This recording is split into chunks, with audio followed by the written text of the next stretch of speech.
حضرت یعقوب علیہ السلام کے بارے میں بھی پنجابی میں انہوں نے بہت اچھی کتاب لکھی، پنجابی نظم میں وہ سمجھے شاہکار ہی ہے، احسن القصر مولانا غلام رسول عالم پوری رحمۃ اللہ علیہ۔ تو وفات کا وقت جب آیا، اللہ کی طرف سے آپ کو اطلاع ملی کہ یعقوب علیہ السلام آپ تو دنیا سے رخصت ہو رہے، تو آپ نے بلایا بیٹوں کو، کہا مجھے تو اطلاع آ گئی، میں کنعان ہی واپس جا رہا ہوں، وہیں اپنے باپ دادا کے ساتھ دفن ہوں گا، وہیں ابراہیم ہے، اسحاق ہے، میری قبر وہاں ہی بنی۔ تو حضرت یوسف علیہ السلام نے پھر کہا کہ ابا جی کبھی پھر بھی ملاقات ہوگی، آپ جا رہے ہیں، ملیں گے کبھی آپ سے۔ تو اللہ کے پیغمبر نے کیا، انہوں نے یہ فرمایا، جو ایمان گیا لے تھوں تے ملسی یاراں تائیں، جس دا پیر ایمانوں کھتا اس دا واس بڑا۔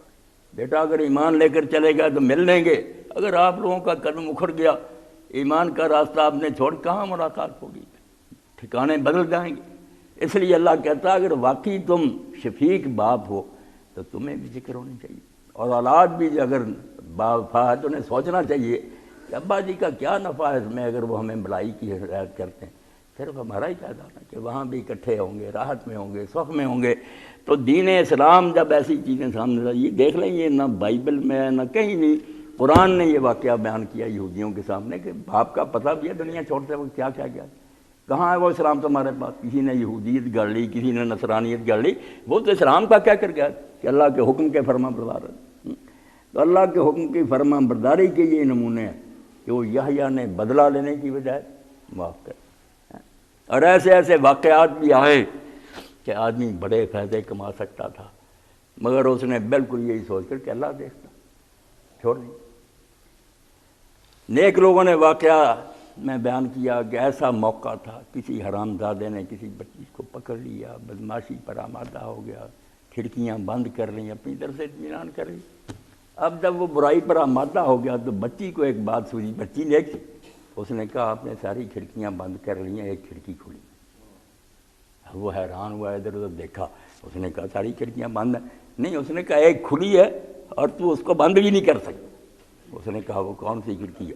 اس نے کہا اللہ کی آنکھ کی کھڑکی کھلی ہے، اللہ دیکھ رہا ہے جو تو کر رہا ہے، اس کا کل حساب میں تمہیں دینا، اب دیکھ لے، اگر اس کھڑکی کو بند کر سکتا کر لے۔ بند کیا کر رہی تھی؟ کہاں گیا، ڈر گیا، کہا ہاں تم نے ٹھیک کہا، اب اللہ سے تو پردہ نہیں ہو سکتا۔ اور اسی لیے ترمذی شریف میں حضور نے الکفل کا ذکر کیا، بعض لوگ حضرت ذوالکفل پڑھ کر اس کو چشمہ کر دیتے، نہیں، ذوالکفل پیغمبر تھے، کفل اور آدمی تھا۔ موقع برائی کا ملا، بالکل آمادہ ہو گیا، عورت کو لٹا لیا، مگر اس عورت نے رونا شروع کیا۔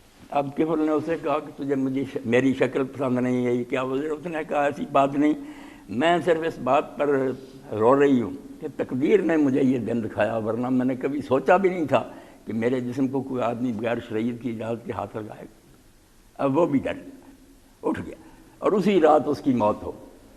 اللہ کے رسول علیہ السلام فرماتے ہیں، حالانکہ اپنی بدکاری میں بڑا بدنام تھا، لوگ کفل کو بدماش جانتے تھے، صبح اس کے دروازے پر لوگوں نے لکھا ہوا پایا کہ اللہ نے کفل کو بخش دیا۔ اب لوگ اس ڈھونڈ میں پڑ گئے کہ کفل کیوں بخشا گیا؟ بات کا پتہ چلا کہ یار توبہ کر، ڈر گیا۔ جب بچی نے یہ بات کی، کانپ گیا کہ کب تک یہ دھندے چلیں گے اور یہ عیش و عشرت ہوتا رہے گا، آخر خدا کے پاس جانا، کانپ گیا۔ تو ایسے موقع آتے ہیں کہ اگر آدمی سنبھلنا چاہے، جیسے روایتوں میں آتا کہ انا للہ نفحات، ہر وقت جونکے رحمت کے آتے ہیں، وہ گزر جاتے ہیں، ہم فائدہ نہیں اٹھاتے۔ اگر انسان فائدہ اٹھا جائے، حضرت عمر رضی اللہ تعالیٰ عنہ دیکھیں نا، ارادہ قتل سے نکلے، حضور کو قتل ہی کرنا چاہتے تھے، کتنی بری نیت تھی، مگر وہی بات کہ سوچ بڑی بات، صرف سوچ آ گئی۔ جب بہن بھی اپنے خاوند کو چھڑاتے زخمی ہو گئی، بہنوئی کو مارنے لگے نا حضرت سعید کو، تو مسلمان ہو گئے، بہن آگے آئی فاطمہ، اس کو بھی زخمی کر دی۔ اب بہن کی زبان سے یہ نکلا کہ عمر تو اگر ہمیں مار بھی ڈالے گا نا تو ہم یہ کلمہ اب چھوڑیں گے نہیں، تو جو جی چاہتا کر لے۔ پھر کانپ گیا کہ میری ماں جائی، اتنی محبت بہن اور بھائی کی، مجھے اس نے رد کر دیا کہ میں نہیں محمد کا کلمہ چھوڑوں گی صلی اللہ علیہ وسلم۔ جو کہنے لگا اچھا وہ دین تو مجھے بتاؤ۔ اسی پر علامہ اقبال کہتے ہیں نا، عورت کو مخاطب کر کے کہ عورت بڑی ذات، اگر یہ بگڑ جائے اس سے بڑا فتنہ کوئی نہیں۔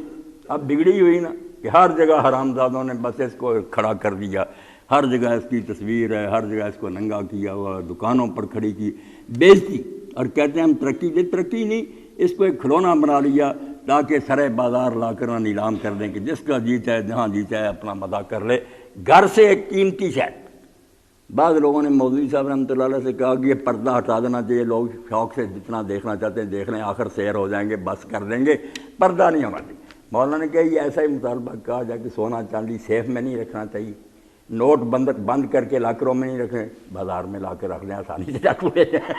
یہی بات یہ چاہتے ہیں بے پردگی سے۔ اصل نیت ہے ان کی یہی ہے، کارخانوں میں لے گئے، وہاں کئی حاجی صاحبان ہیں، فیکٹریز بھرتی کرتے ہیں، زنا کرتے ہیں، مہینہ بار رخصت، حرام زدگی کا ایک طریقہ اور کوئی، ورنہ اللہ کا دین جو ہے اس نے جو عورتیں پیدا کی، فاطمہ بھی عورت تھی، مگر وہ کہتے ہیں نمی دانی کے سوز قرت تو دیگر گوں کرد تقدیر عمر۔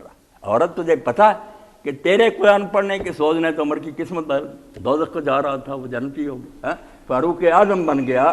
تو یہ موقع ہوتا ہے نصیحت حاصل کرنے کا، خوش قسمت کو کر لے حاصل تو ٹھیک ہے، اگر وہ جھونکا گزر گیا، اس نے ادھر منہ نہیں کیا، دوسری طرف رخ کر لیا تو وقت گزر جائے گا، مگر پھر آخر یہ جہنم کا ایندھن نہیں بنے گا، وہاں پر کوئی چھٹکارا نہیں ہوگا، روتا رہے۔ تو واقعی یہ ایسی جگر کو جلا دینے والی اور دل کو ہلا دینے والی داستان ہے جو قرآن نے بیان کی، کہ سوچو تو صحیح، جب یعقوب بستر مرگ پر تھا اور بیٹے پاس تھے، فکر کس بات کی؟